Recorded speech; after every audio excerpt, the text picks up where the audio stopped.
Daily अपडेटसाठी Lokmat subscribe करा आणि बेल आयकॉनवर क्लिक करा। हर बारी किसी किस्म का कोई कश्मीर में सानिया हो, आपने पाकिस्तान को जिम्मेदार ठहरा देना। मैं आज हिंदुस्तान की गवर्नमेंट को ऑफर कर रहा हूँ, किसी किस्म की आप तहकीकात करवाना चाहते हैं इस इंसिडेंट में, हम तैयार हैं।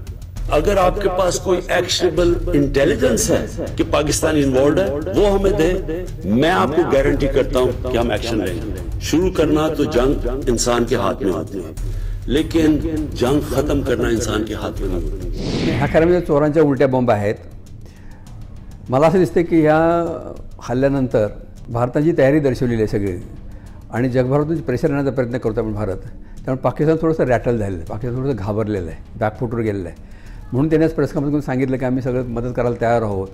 उलटं भारतच आमच्यावर आरोप करत आहेत, त्या आरोपाचे काही पुरावे देत नाहीत। त्यांनी जे पुरावे दिले ते पूर्वीच्या काळात ती चौकशी करायला मला खूप वेळ लागला, म्हणून आम्ही भारताला उत्तर देऊ शकलो नाही। पण हे काहीतरी थातोमातू उत्तर आहे, खरं उत्तर नाही आहे त्यांच्यातलं, त्यांना वेळ मारून न्यायची होती। पण आता असं दिसते की खरोखर ते अंडर प्रेशर आहेत, जागतिक प्रेशर आहे, आतून पाकिस्तान लोकांच्या आतून प्रेशर आहे, आणि भारताने याचा थोडासा दबाव त्यांच्यावर आणलेला आहे। त्यामुळे ह्या चोराच्या उलट्या बॉम्ब आहेत, एवढंच त्याचं हे करता येईल त्याच्यातलं। असं दुसरं असं आहे की आत्तापर्यंत जितकं म्हणून पाकिस्तानची युद्ध झाली भारताची, मग ते 47 असो, ते 65चं असो, 71चं असो, किंवा नंतर कारगिलचं असो, प्रत्येक वेळी आपण त्यांना चांगलं ठोकून काढलेलं आहे। तर त्यामुळे पण आता काय झालं की कन्व्हेन्शनल युद्ध करून चालणार नाही आहे, आणि त्यांच्याकडे सुद्धा आता न्यूक्लिअर वेपन्स आहेत, आपल्याकडे न्यूक्लिअर वेपन्स आहेत। आणि इम्रान खानने तेच सांगितलं की आता हे युद्ध आपण सुरू करू शकतो, बंद करणं आपल्या हातात राहणार नाही, ते काही भयानक असं होऊ शकतं। हे आपल्या दोन्ही देशांची कल्पना आहे। पण म्हणून त्यांनी दहशतवाद पोसावा असं तर नाही ना।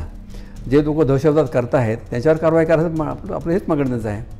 आणि म्हणून नरमलं का म्हणतो पाकिस्तान की गेल्या 2 दिवसापासून त्यांनी 2-3 ह्याच्यावर संघटनेवर त्यांनी बंदी आणलेली आहे पाकिस्तानने, आणि आम्ही ती कारवाई करतो आहोत असं दाखवत आहेत, जगाला ते दाखवत आहेत। दुसरं असं की इंटरनॅशनल प्रेशरमध्ये चायना जी त्यांच्या बाजूने आतापर्यंत होती, ती कालपासून चायना थोडीशी भारताच्या बाजूने झालेली दिसते आहे। त्यामुळे पाकिस्तान असं वाटतं की सगळं विरुद्ध जायला लागलं आहे। म्हणून त्याने ती प्रेस कॉन्फरन्स घेतली आणि सांगितलं की तसं काही नाही आहे, आम्ही चौकशी करतो आहोत, आम्ही कोणाला पाठीशी घालणार नाही। तर तुम्ही अधिक आम्हाला पुरावे दिलेत, अधिक आम्ही चौकशी करू आणि त्या माणसांना आम्ही कारवाई करू। पण हे सगळं वरकरणी झालं आहे, आतून मनापासून खरं प्रयत्न करतात की नाही हे माहीत नाही आपल्याला। दुसरं असं की भारताने मोस्ट फेवर्ड नेशन जे आपण त्यांना स्टेटस दिलं होतं ते स्टेटस काढून घेतलेलं आहे। त्यामुळे आता जो आपला सगळा व्यवहार आहे, ट्रेड सगळं बंद होणार आहे। त्यामुळे पाकिस्तानमध्ये प्रचंड स्केअरसिटी होईल। आज एक बातमी कशी वाचली की टमॅटो 180 रुपये किलोनी टमॅटो विकलं जातं पाकिस्तानमध्ये, इतकी जी हालत वाईट आहे। तर ह्या सगळ्याचा परिणाम म्हणून ते अशी त्यांनी घेतलेली प्रेस कॉन्फरन्स आहे, आणि सारवासारवा करायचा प्रयत्न आहे। आणि ते करताना त्यांनी उलटं भारतावरच आरोप केले की भारतच दहशतवाद पोचतो आहे। पण कुठला देश असा करेल की आपण दहशतवाद निर्माण करून आपल्याच लोकांना मारेल, विशेषतः आर्मीत लोकांना, हे हास्यास्पद सगळं आहे याच्यात असं। तर त्यांनी एक ताचं चिन्ह प्रेस कॉन्फरन्स कधी पूर्वी घेतली नव्हती, आता प्रेस कॉन्फरन्स का खुलासा करतायत की बा आम्ही चौकशी करतो, तुम्हाला पुरावे द्या, आम्ही त्या संघटनेवर बंदी आणू, त्या लोकांचा बंदोबस्त करू, आज सांगण्याचा हा तो प्रयत्न आहे।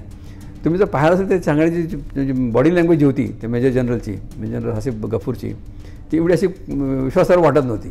तो थोडासा दबक्या आवाजातच बोलताना असा दिसला याच्यामध्ये।